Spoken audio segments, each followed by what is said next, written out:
Welcome to PhD with Women on It, Hack the Future. My name is Beata Young, and today's PhD Positivity Hacks delivered will be by our guest, Rahmat Lasisi. Topic: Future Focus, Exploring Nigeria's Thriving Tech Ecosystem. Episode 126 starts here. Let me remind you, this is a grassroots community that focuses on women on IT, an inclusive forum of women in technology, startups, and female leaders who are supported by men as well. And I bring heart to that hustle because empathy is my motto. And empathy is critical when you're exploring Nigeria's thriving tech ecosystem.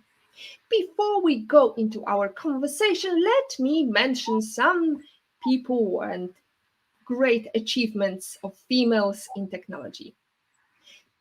Tarika Wheeler joined Program Management Executive at Black Women in Project Management virtual conference this coming January 24th, as she shares her insights, experiences, and strategies on how to strategically prepare for an interview, no matter the role. Good luck, Tareka. Congratulations to Johan Anderson, the Cloud and DevOps engineer, for winning the Developer of the Year award at the Nordic Women in Tech Award on November 9, 2023, and explore her latest book, Learning Microsoft Azure Cloud Computing and Development Fundamentals, for more insights into coding and technology. Hack the future, Yona. And finally, kudos to Rahmat Lasisi, today's PhD guest and Chief Technology Officer, for an amazing final quarter at Brain Branded in 2023, as they explored machine learning with Google's Teachable Machine and introduced our kids to Python programming. Well done, Rahmat. Now, let's go back to our topic, future focus, exploring Nigeria's thriving tech ecosystem. Nigeria, known as the giant of Africa, is a magnetic force for tech organizations and startups aiming for expansion. From fintech to AI, Nigeria is witnessing a tech renaissance that is reshaping its future. For Positivity Hacks Delivered, episode 126, we are joined by a passionate software developer who is making a mark on the tech landscape, Rahmat Lasisi. She is a Google Women Techmakers ambassador and founder of Prompt, a dynamic hub for software developers, product managers, and cybersecurity experts. Finally, recently she joined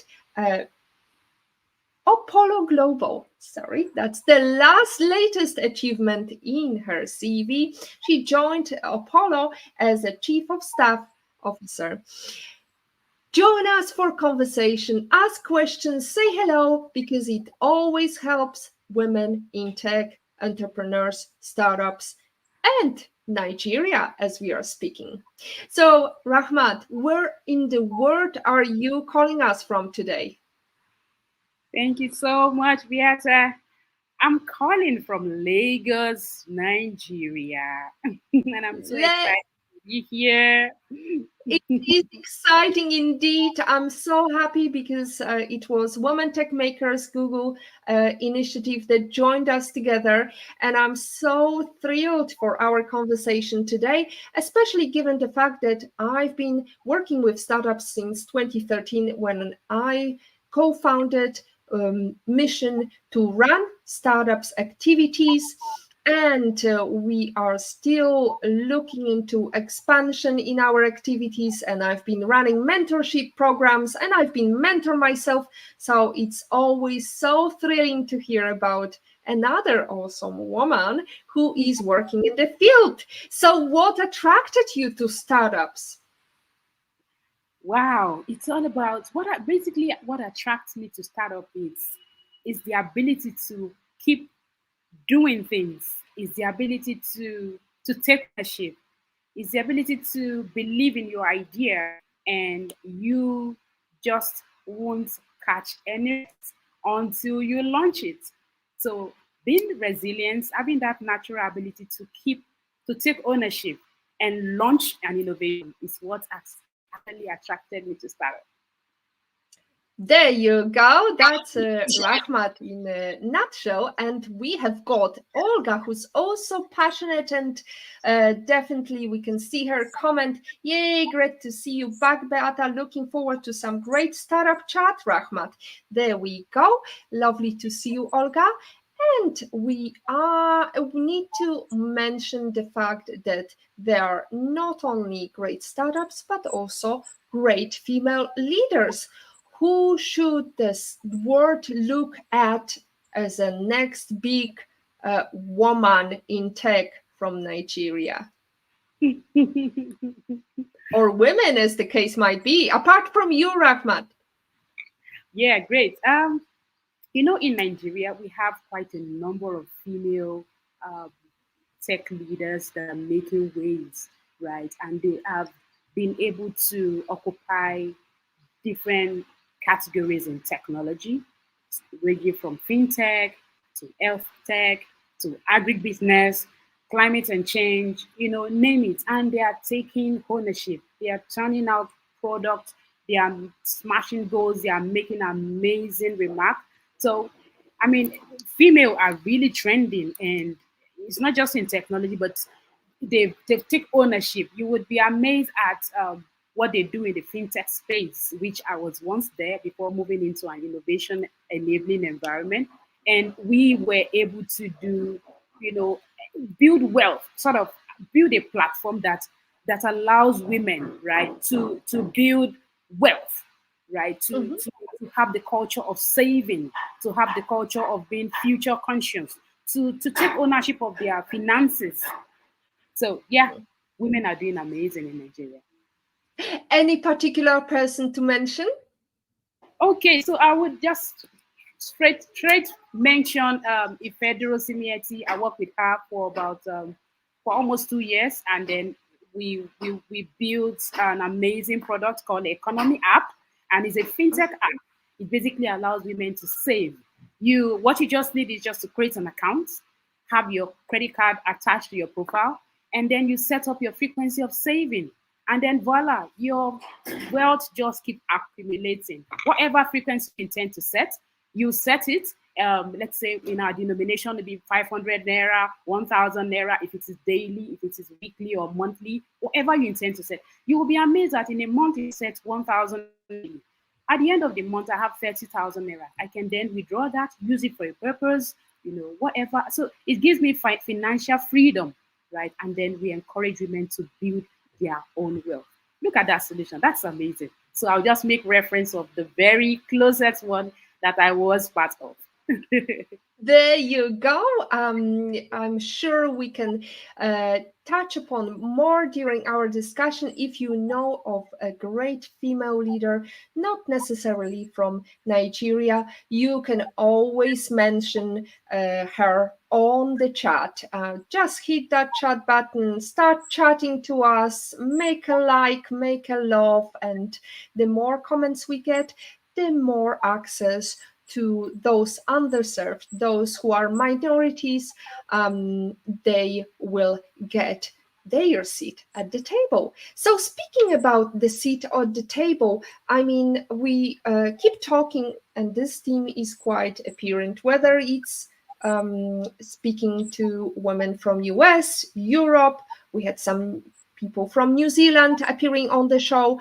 They always talk about one issue, which is there is not enough females at the decision-making level at the table. So what's it like in Nigeria? Is it completely different? Is there patriarchat, matriarchat? What's the structure? You see, it's like that everywhere, really. And then it's often sad. But you realize that one of the coping mechanism is now companies are now intentional about having at least one female in the C-suits, right? So because it is even to their own disadvantage if there is no female in the board or at the top level of the management team in an organization. So I think gradually, with the intention, right, to have, oftentimes we've been having conversation about, having a female being included, inclusive and all of that. So with that conversation is really taking dynamic, it's making, they are now listening, right? There are some changes that I personally can feel, right? And I can tell you that it's the same everywhere. But with the conscious efforts, with the fact that companies are now being intentional, the conversation is changing gradually. So oftentimes you see female leading a bank, being an MD of a bank, being in the board, leading the board. The conversation is now changing gradually, and it's beginning And to. so you also mentioned before we went live, you mentioned various initiatives for female-led businesses, whether they want to start their business idea in Nigeria or whether they want to be part of a startup. Can you tell us about these initiatives? Okay, fantastic. Looking at business categories, especially in the tech space, we have the fintech. That's a very one of the most trending industry. But before I go into various business categories, I can quickly mention what the government is also doing. We have the Minister of Communications, Innovation and Digital Economy, as is very intentional about changing the narrative of technology in Nigeria. So they, with the government having this amazing intervention, they've been able to launch some programs that are really impactful. For instance, one of the plan is to train 3 million people in tech skills over the next 4 years, and then that program is called Title 3 NTT. With that initiative, for instance, it has like a two subcategories. It attracted trainers and also the trainees. So look at that initiative. So it enables individuals to enroll. It also enables trainers, companies or tech companies who are offering who have capacity building as their services to enroll, and then they are partnering with the government. That's a very laudable initiative that the government has launched in this administration. So that is really helping and it's changing the narrative. Then, aside from this initiative, there are quite a number of business categories that are really making waves, right? One is the fintech space, and that is, just like I mentioned earlier, the most popular space where you get to find quite a number of businesses. Could it be loan? It could be what I made reference where I had my last experience. It could be working with the bank as well. We have unicorns that have been able to emerge from the fintech space. So I can go on and on, talk about the agribusiness. I can talk about the L tech as well. We have quite a number of female that are leading this space as well. So yeah, these are the initiatives, and these are some of areas and categories that tech businesses are really laudable.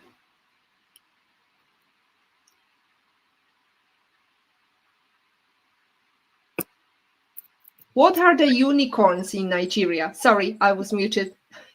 Okay, yeah, I was going to say that. I didn't get that. Okay, the unicorns in Nigeria, wow, there are more. So we have Paystack, we have, which are in the fintech space, we have OPay, we have Money Points, right? And yeah, these are companies that are really being at the top. Flutterwave is another. Jumia in the e-commerce space is among those who have, emerged as unicorns in Nigeria. And they are all in Lagos. They have their offices in Lagos as well. Excellent. So Lagos is definitely leading the change. Now, when it comes to setting up a business as an expat, how easy it is or difficult? Setting up a business as an expert, it involves a lot of experience, right? it involves a lot of being intentional. It involves skills, and it also involves being in certain accelerator programs, just like where I am right now. Apollo Innovation Hub has built sort of an incubator system that enables, if you're trying to start up a business, you could have a shoulder to rest on, so to speak, because it's an innovation enabler. It provides an environment for you to be able to learn from other people's experience. It's not all about the experience that you have. It's always best to leverage on mentors, other expertise, so you can learn from that have run similar businesses. So it's cut across all of that. So for instance, what Opolo does is that it provides um, um, an environment, right, that would nurture you, and then you can become a unicorn. You can be seen and be perceived as a global innovator. Yeah. So pretty much this is what it takes. It takes you also to participate in quite a number of accelerator programs, right? Just like what we run, and then quite a number of, and then have a mentor that guides you, and then have the skills, the know-how, know your numbers, try to project. So that way, with all of this practice and more, will enable you to launch, a smart business, a business that is destined for success. It's destined for success, not just because of the scale. It's a giant of Africa with Nigeria's population surpasses 200 million, but also I think there is very interesting demographics. So apart from population, we've got youth dominance, we've got digital natives apparently. Nigerians, mainly in this demographic, are digitally native, but also majority of people have access to the internet via their mobile devices. So would you Yeah, have a startup who's active in mobile app development? excellent. Yeah, looking at the demography of Nigeria, um, and then aside from the fact that with the 200 million people in Nigeria, we have different states. And for instance, in Lagos, where I reside, it's is the center of excellence. It is where you will get to see. It basically, I can say it's actually saturated with a lot of startups, tech startups. Launching different ideas, turning out different innovation. Of course, I just mentioned that unicorns are also residing here in Lagos. So with the population, it's actually an advantage when you launch any technical business, any business that is in the tech space, be it fintech, and as long as you are solving a viable a unique problem, right? And you, as a business, you are also able to launch an MVP. So speaking of my recent experience in the fintech space, what we did basically was to launch an app. When you launch an app, it's more like an MVP. It enables the intending user, the target audience, whom you are looking at getting to start using this app, are able to come on board, are able to download the app, are able to sign up, and you realize that you can get feedback, go back to the engineering, turn things around again, fixes and all of that, and then you launch the updates again. So the population is a major advantage. So it enabled us in Nigeria, especially we in Lagos, to launch a solution, and then you already have users that are waiting, that are ready to start using your application, because there are quite a number of challenges to solve. Challenges in finances, challenges in education.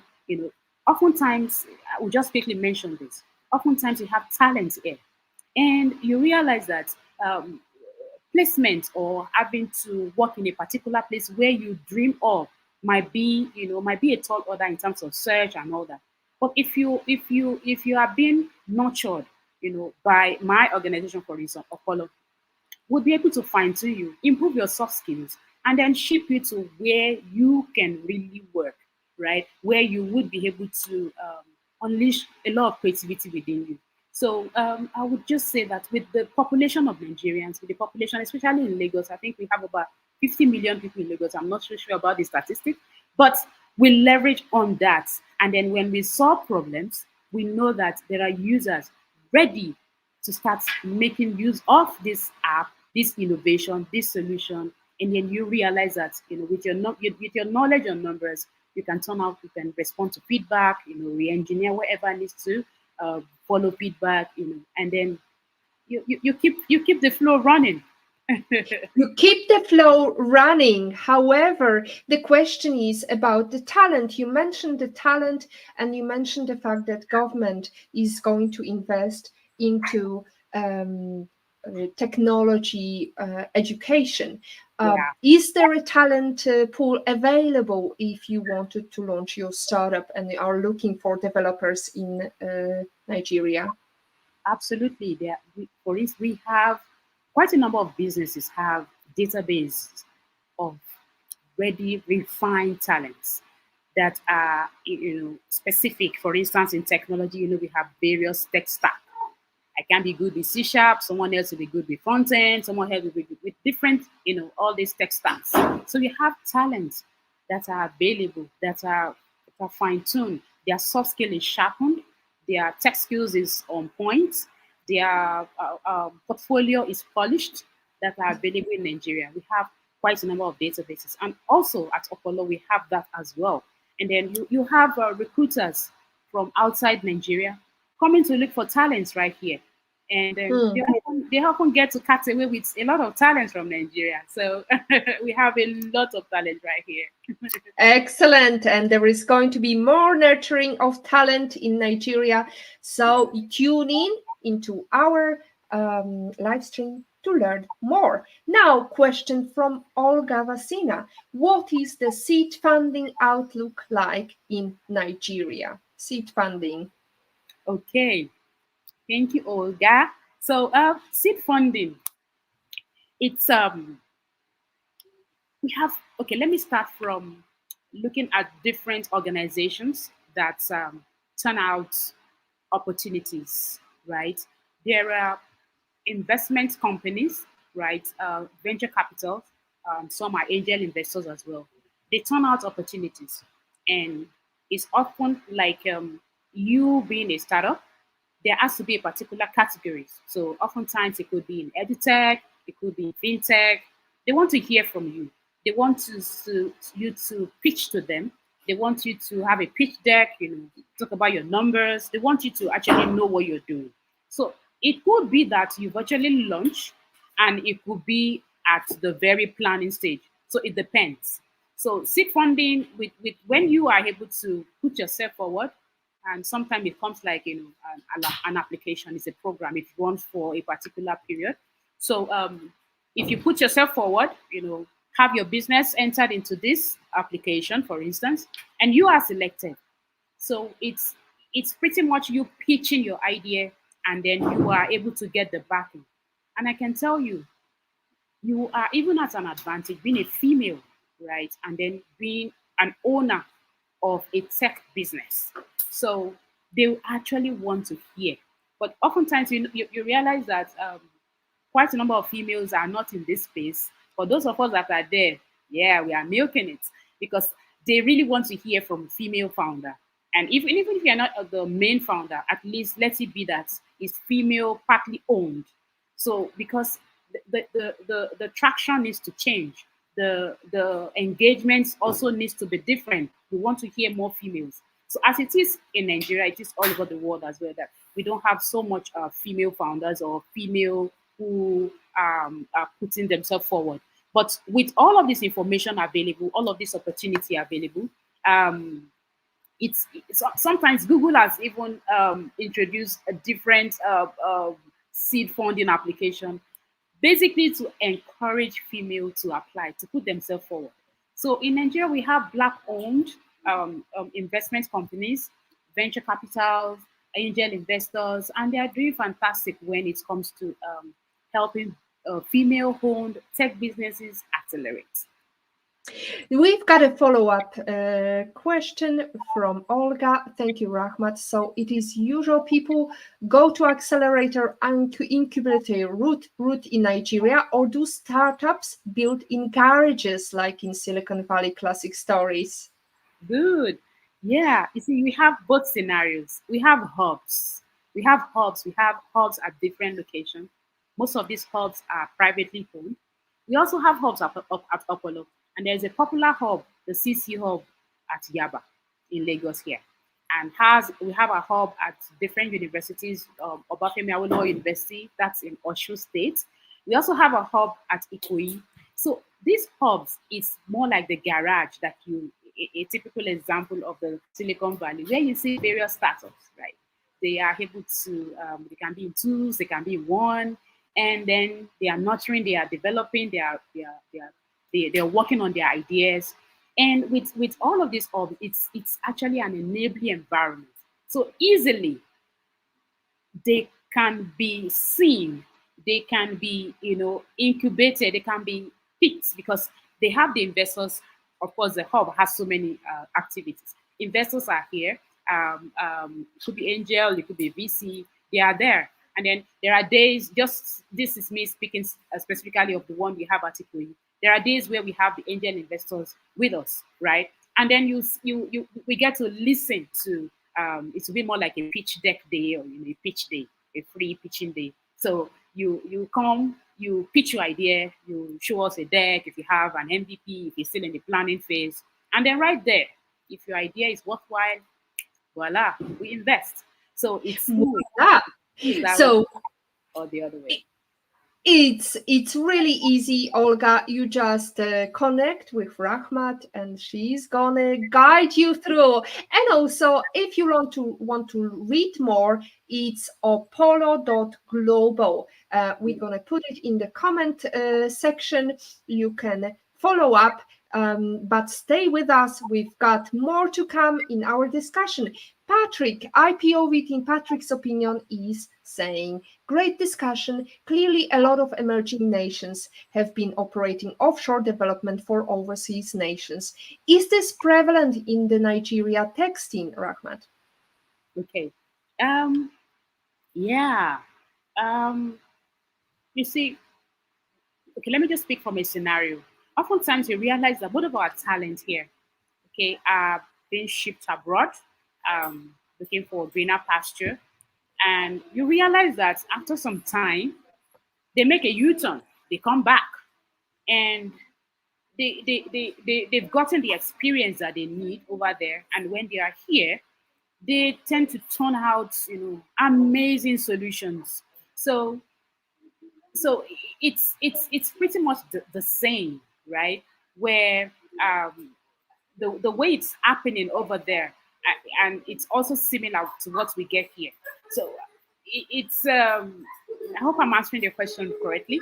It's it's in Nigeria, right? In Lagos precisely. You get to see that all of these talents, whatever is possible out there, it's absolutely easy to achieve here.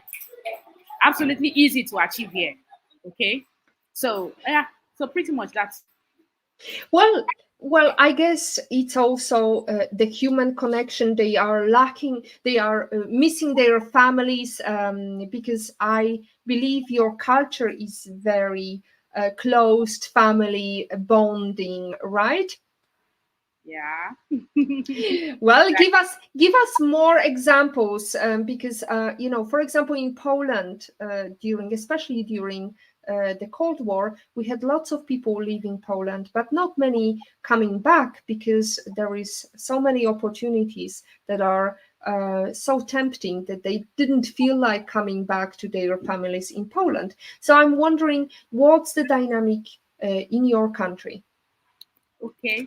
In Nigeria, one of the challenge is the economy. And for me personally, it depends on how you look at things, right? There are two sides to a coin, the head or the tail. So I'm of the school of thought that says in every challenges, right, in every weakness, there is also an opportunity. So what the dynamic that I have experienced over time is when Nigerians, move abroad to either explore or, where their skills is more appreciated, right? Where they are able to, gain a global experience. Oftentimes, when they have all of this, they come back and they come back and give back and they come back to reshape. So I can speak for a friend of mine who actually got a job and then move abroad, but still has something doing in Nigeria. So after he gotten all of this experience, spent about 6 years in abroad, of course he decided to like, okay, he said, Ramas, I mean, it's the same everywhere. I'm like, okay, so how is it like? Then he came back here and then decided to launch a startup, and with the global experience he had, he's able to make it work. So that's one of the advantage. So it's two ways. It depends on individual perspective. But for me, it's more like in every situation, in every with maybe challenges, there's always an opportunity.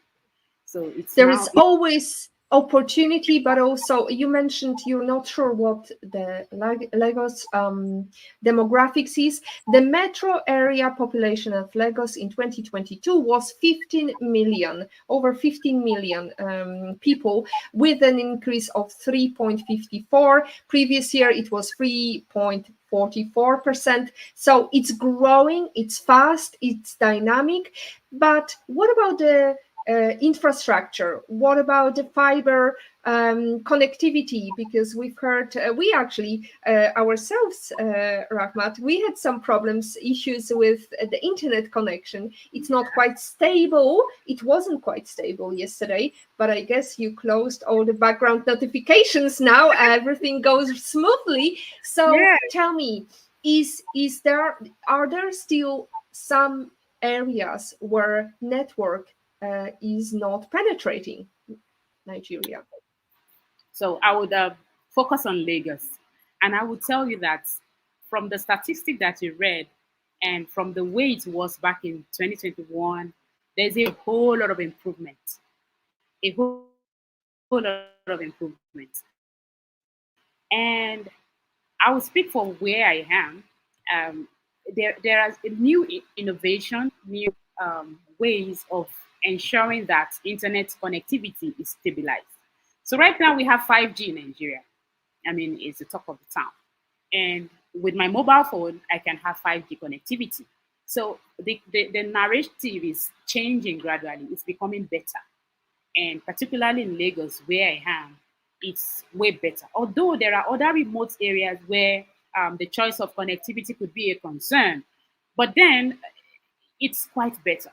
And then just like yesterday experience, it's all about the pros and cons. So it's just me. If I can manage the situation, I open so many tabs on my computer. So if I close, and each of these tabs consume amount of memory. So it could make the internet to drag. So if I could close all the other unnecessary tabs, I'm good to go. Just like we have now, we're having seamless conversation. So it's Absolutely. better. Using 5G, it definitely helps with without any lags. We are talking about startups in startup ecosystem in Nigeria. And Olga says, so fabulous to hear. Thanks for the passionate answers, Rahmat, indeed. You're welcome. And she's adding, got it, Rahmat is the epicentral woman for Nigerian startups. Hack the future. That's our tag for Women on IT and for all the nation of Nigeria. I hope they are working assiduously on hacking the future. Now, next thing I wanted to ask you about the programs. You mentioned your company is privately owned and it has got some programs. Could you tell us what these programs are, how can one apply, and is it open for foreign startups? I mean, for expats to launch their startups in Nigeria? Absolutely. Okay, so I will start to talk about various initiatives that we've launched at Apollo Global. We have Scribe. I would want that you visit our website to actually learn more about. Also, I would make a reference of the website. First of all, the mission is basically to identify talents, and identify ideas. We support, we accelerate the early stage growth driven startup, right? We do that through either by infrastructural support, by resources, capacity building, maybe by training, by mentoring. So oftentimes it's just funding that this early stage or growth stage startup just need. We do that. And then even when you are not there, we package you and ensure that you are investor ready. All of what you need to have so that you are investor ready, we make you there. And then we give advisory support. So among all of this being our mission, we have some values. And in all of these values that we have different programs. We have the Scribe, we have the Digital Industry Innovation Program, and then I will still give details about it. We have the Build for Trade program, and we have the Innovation Knowledge as well, Innovation Knowledge Mission program. So, but the most attractive one is that we have our hubs situated at, you know, quite a number of locations across Nigeria. We have four hubs, particularly in Osun State, where we have these raw talents, where it's easy to identify them in terms of it could be that they have an idea, and then oftentimes most of these unicorns today actually started their idea from the school, from the campuses. So we do not want to be far from them. We want to have them close to our home, and we have the hub where they can easily just come in. They have access to internet, and then we are being sponsored by. We have partnership with the government, right? So we allow the environment is enabling for these individuals to come in, work on their ideas. They can pitch just like I mentioned earlier. Now, with So all of what do you, I'm sorry to interrupt you, what do you mean cooperation with government? What does it give you? What's the incentive of cooperating with government? okay, so incorporating with government is more like a partnership. So you have this arm of government, say Bank of Industry, right? And it's all about being the backbone to ensure that anything that has to do with innovation, with raising talents or nurturing talents or ensuring that incubate early stage startup are able to to scale, to launch their business, to launch their idea. So what they stand for, and then they stand for different industries as well. But our partnership with them is more of funding. So they are our backbone and ensure that we are able to to create these hubs, and we are able to turn out individuals who are really making waves. Okay, who have able to launch their ideas. We are able to train them. If it is a training program that we've organized, it could be as easy as data science, right? They could learn about data engineering. They can learn about programming. It could be Python. It could be that, okay, it's about product design or product development. So we have all of these numbers of talent that we have trained, and then they are ready to be shipped for employment. So this is just me scratching the surface. So these are some of the programs that we run. And aside from that, we also have investors, angel investors, where we have their association within our purview, and we have businesses, startups, anyone we are able to identify.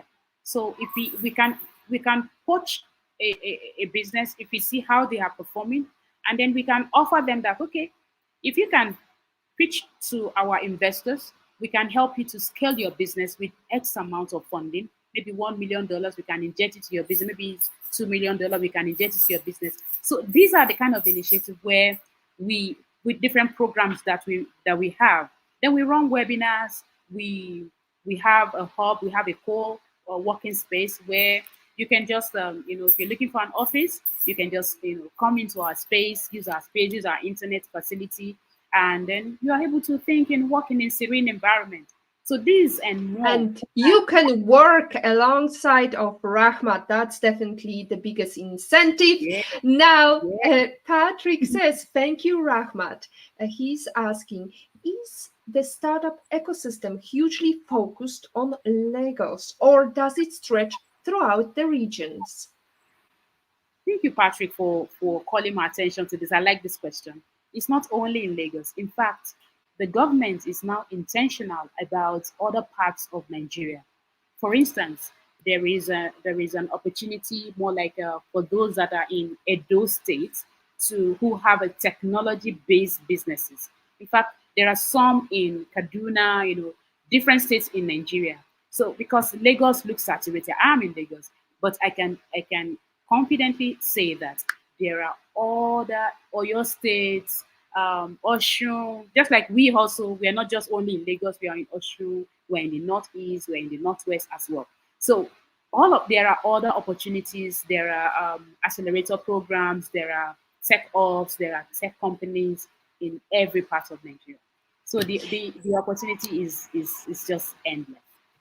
As we are heading towards the end of the show, we need to speed up the conversation. Olga is saying that's so good to hear about the Nigerian diaspora coming home and helping out in the country. That's our previous conversation. And Patrick again is saying, what is the breakdown of startup focus? Are they predominantly domestic Nigerian focused or regional or further afield to Africa and other continents? Okay, great. So it's more like it's everything, just like you have rightly described it here. Some are domestic Nigerian focused. In fact, most are actually African focused. And then because take a look at fintech, for instance, what works here in terms of onboarding user, in terms of compliance and regulatory requirements to own an account, might not necessarily work in Kenya, okay, or might not necessarily work. So even though we have these startups operating in Nigeria, they are location dependent in terms of the compliance and regulatory and stuff like that. So it is global. So for instance, Paystack is in Nigeria, it's in Ghana, it's in other African countries, right? So it is not only domiciled here. And then you realize that there are some businesses that are incorporated in Nigeria, but it's not founded by Nigerian. So Opay is an example, which is more like it's owned by the Chinese, and then they have it heavily here in Nigeria. So Nigeria is actually attractive to launch your idea. So it's coming back to the questions we always like to ask our guest. And this is the question: what are the top 5 soft skills all career driven females, in your opinion, should have? Give us a bit of flair from Nigeria. Yeah. Okay. Yeah. I mean, these skills are just like permit me to use a local slang, which is like a bread and butter. Uh-huh. So, on my list, I would say effective communication is one. Okay, you have to be able to communicate clear and concise. Adaptability also is another. The ability to adapt to changing circumstances, to be able to navigate what is not clear today can be clear tomorrow. That's for me second. Then it's key to have the collaborative spirit, to be able to have that collaborative spirit where you can work with another female. Teamwork, okay. It makes the world easy, and then it makes it easy to turn out ideas. Mhm. Then four for me would be emotional intelligence, right? Yep. um, Emotional intelligence, I mean, you can't take it away from any soft skills settings. It's good to have an understanding to manage emotions, both your own and others. So it makes you to be an effective leader. And the last one for me, wow, and for you to succeed, you must have this resilience. You must develop that resilience, okay, to overcome challenges, setbacks. You are a female in a male-dominated setting. Come on, there would be, but you must have this, resilience to say yes. I am in for it, and you must be able to learn from failures and bounce back and face the challenges and say yes, let's do it. So these have to be five top skills that as a female entrepreneur you must have. You need to work on that. You need to hack the future, have resilience, or as Mae Jemison says, don't let anyone rob you of your imagination, your creativity, or your curiosity. It's your Yeah. place in the world, it's your life. Go on and do all you can with it and make it the life you want to live. Before we go into the life lesson quote, we always like to ask about life lesson quote. I want to ask you, what is the number one book you wish you read before you started your career? Hmm.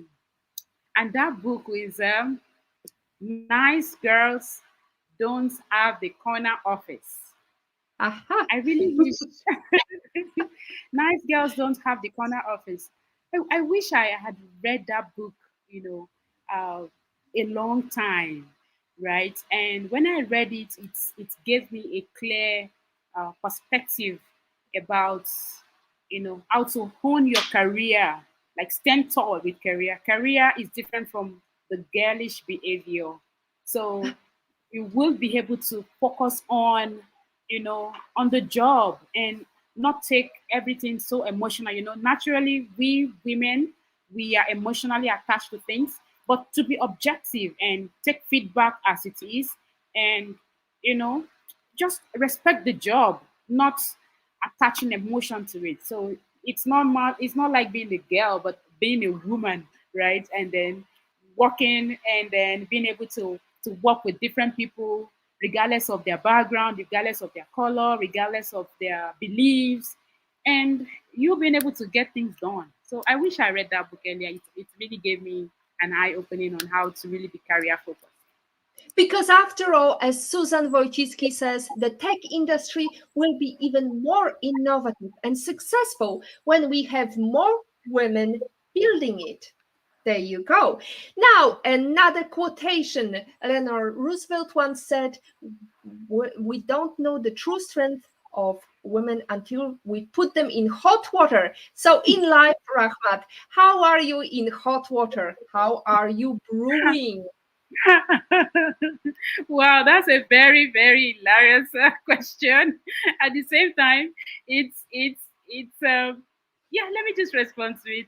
So for me, what I do when I am in this situation is I understand that it's okay to feel the pain, right? When I'm in hot water, like, oh no, this is not conducive. This is not bearable, right?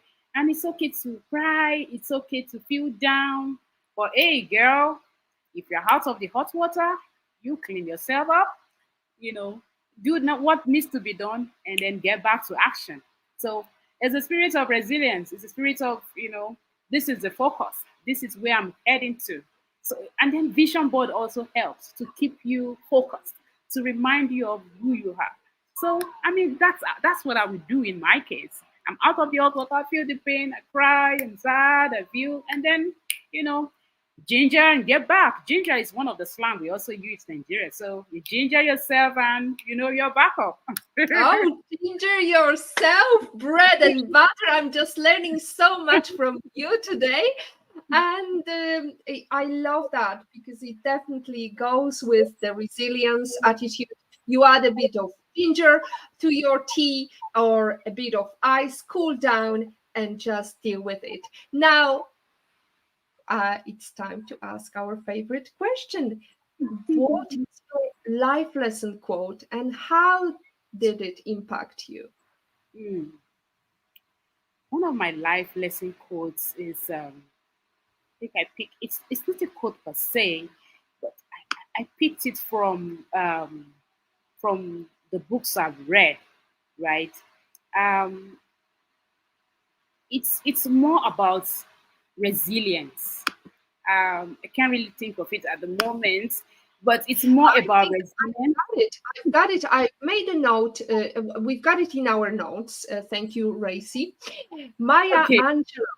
I've learned that people will forget what you said, people will forget what you did, but yeah. people will never forget how you What made them make them feel. feel? Yeah, they can forget about what you do, what you say, but they will never forget how you make them feel. And that has been my mantra. I'm a natural leader, so it's I make people feel good. If you're working with me, you will want to learn, you will want to grow, you will be on your toes. So it's the feeling that I live with them that's and then it goes a long way. So oftentimes I just receive a call and say, "Thank you, Rahmat. Oh, thank you. You made me do this. You made me achieve this." And I'm always proud to hear that. Yeah, that's my favorite quote. Thank you for reminding me.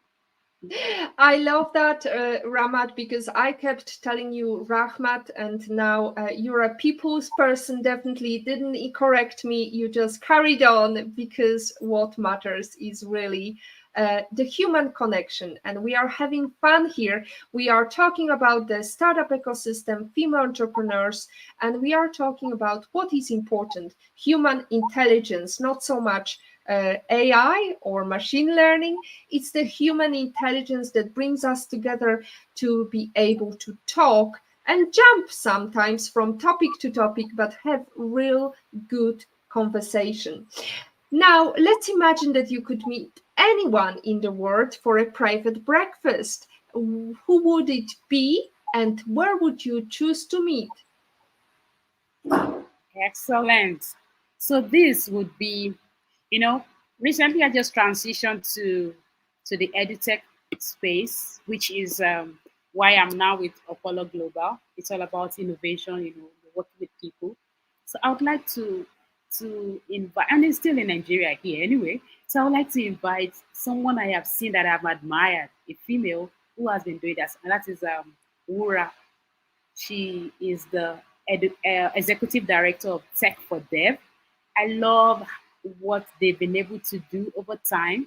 So it will be okay, let's have lunch at a very cool place.